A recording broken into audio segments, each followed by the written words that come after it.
Okay, so on to the very next track in Neil's Scales and Sounds 535 mini-series, man. We actually started off with a very sassy little track with Lynn Jackerman. If you're only joining us now, I suggest you go back and start from there. It's very cool to actually start from the beginning of these series because there's actually a progression that we go through that sometimes the series gets...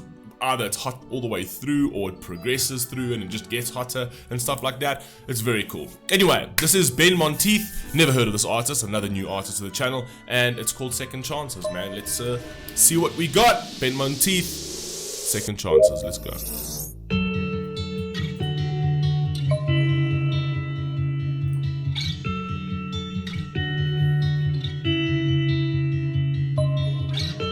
Second chances don't come often. So many words between us unspoken. When you're around me, please use caution, 'cause you might get hurt. Yeah, you might get hurt.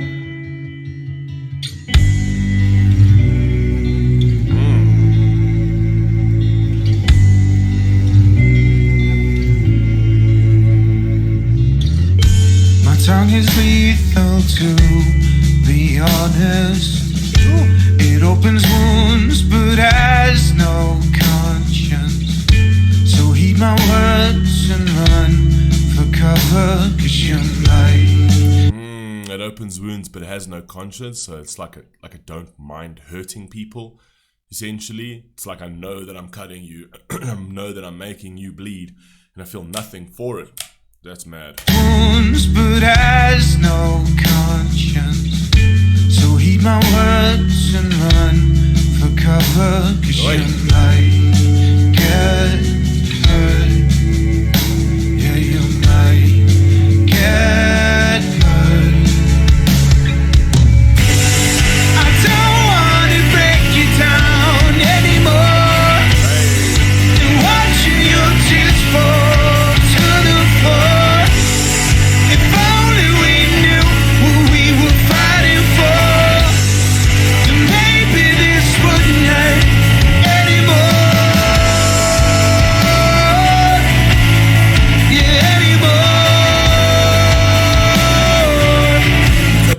Song, but I always find songs like this very fascinating to me. Like, you know, when an artist loves someone so dearly, like I've heard these kind of tracks a few times where it's kind of like they're saying like, you know, save yourself from me because I'm a terrible person and things like that, and they create a track to tell the person, save yourself from me because all I'm going to do is I'm going to hurt you and stuff like that.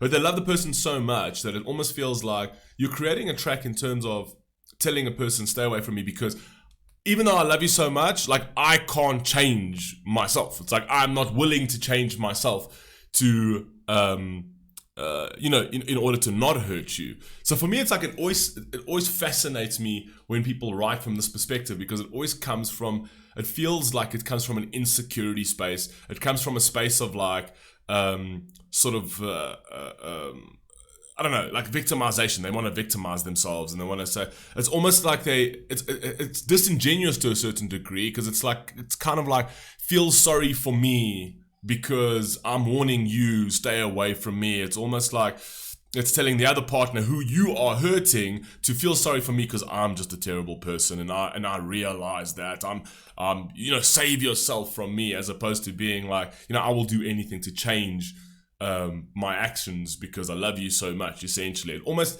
feels to me like they don't actually love that person. They're still stuck in their narcissism to a certain degree, and then they create a song like this. And I'm not saying that he's narcissistic or whatever else. I know nothing about Ben Monteith, right? I just feel when I hear these songs where it comes from that angle of like, save yourself because I'm just such a terrible person. Do you know what I mean? It's like, I don't know, like, if you love this person so much, to the point that you're writing a song, right, about that, you know, to that person, right? Why not write a song about, it just means that you don't really love that person. It's almost like you're trying to get rid of that person, and you're trying to play the victim card in order to do that. I don't know. This is just, I'm not saying that that's the case in this one, but that's how it comes across to me. You know, when you hear this song, and it always seems like it comes from like male artists, where they consistently say, "Yeah, save yourself from me. I'm a terrible person. Save yourself." You know what I mean? It's almost like a cop out. It's almost like I don't really want this relationship, so I need like it's not you, it's me type vibe. Like I don't know. That's how it comes across to me.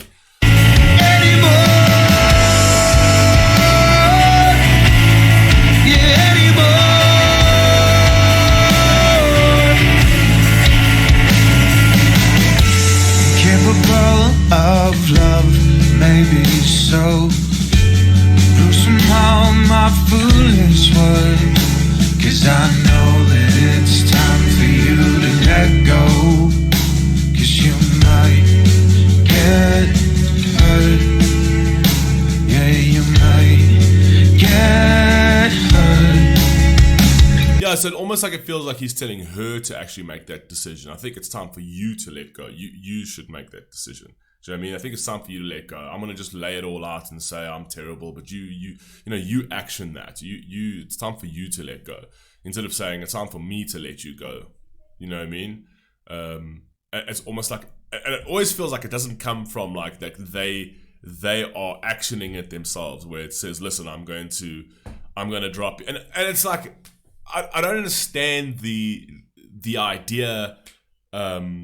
Of that. The song is beautiful, I must be honest. The song is absolutely beautiful. And I think it could be written at a particular time where they've hurt a person to such an extent where even though he says he doesn't have a conscience, he obviously has to have a conscience because he wrote a song like this, right? But it also does feel like he doesn't have a conscience because he's basically sitting there and saying that, you must feel sorry for me because I'm telling you to let you go. So it's almost like, I know what a big loss it is for me. You know what I mean? But it almost feels like it's very sort of egocentric to a certain degree when it comes from that angle. I don't know. You guys let me know what you think down below. That's just how it comes through to me. It's like, it kind of feels like a pity party as opposed to being like, listen, I've hurt you many times and, I'm willing to change my ways because I love you so much. And it feels more like, I actually don't want to be in this relationship and I'm going to find an excuse of like I said, it's me. It's not you. It's me. I'm the problem. You know what I mean? I'm not enough of a problem to want to change it for you. You know what I mean? I don't love you enough to want to change my actions for you. I'm just gonna tell you, feel sorry for me, therefore go. Like, you know what I mean? I don't know. I don't know. Just that's how it comes across. You might get hurt. Yeah, you might get hurt. Break you down anymore, and watching your tears fall to the floor. If only we knew who we were fighting for, then maybe this wouldn't hurt you anymore. It's a beautiful song. I like his voice as well. Yeah, anymore.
Maybe he's genuinely confused. I mean, just saying that line, well, if only we knew who we were fighting for. It's like, if you don't know that, you're obviously not fighting for the person on the other side of this relationship, essentially. So it could be coming from that angle. I don't even know who I'm fighting for. I don't know if I want to save myself. I don't want to save her. I don't want to save the relationship. Yeah, and people go through those type of things.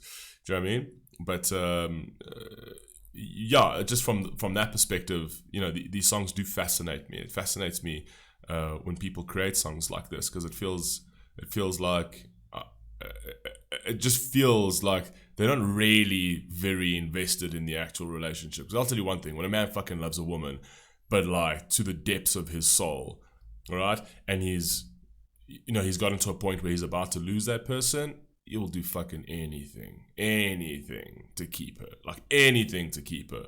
Do you know what I mean? To be okay to let her go because it's like, oh, I'm just such a terrible person. I suggest you leave. You don't love her. You don't love her. You know what I mean? That's my personal opinion. That's just me. That's my take. You don't have to agree with it, but that's just my take.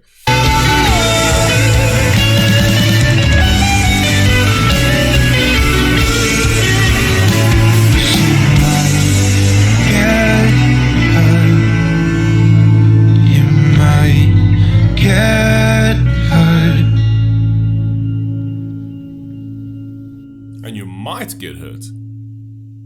Oh, there's no doubt. I mean, at some point you're going to hurt your partner, no doubt. I like the song. I actually think the song is really, really cool. I just like I've heard a couple of songs with this kind of notion, and it always just baffles me. Like personally, it baffles me in terms of like I question whether the person actually loves their partner or doesn't love their partner, right? Like, why would they write it from that particular angle? In sense of like, I'm just the evil one. I'm not willing to change anything. I suggest you leave. Do you know what I mean? Like it always, like, do you really love her? I'm not so sure. Anyway, you guys let me know what you think down below. I'll catch you in the next one. Peace.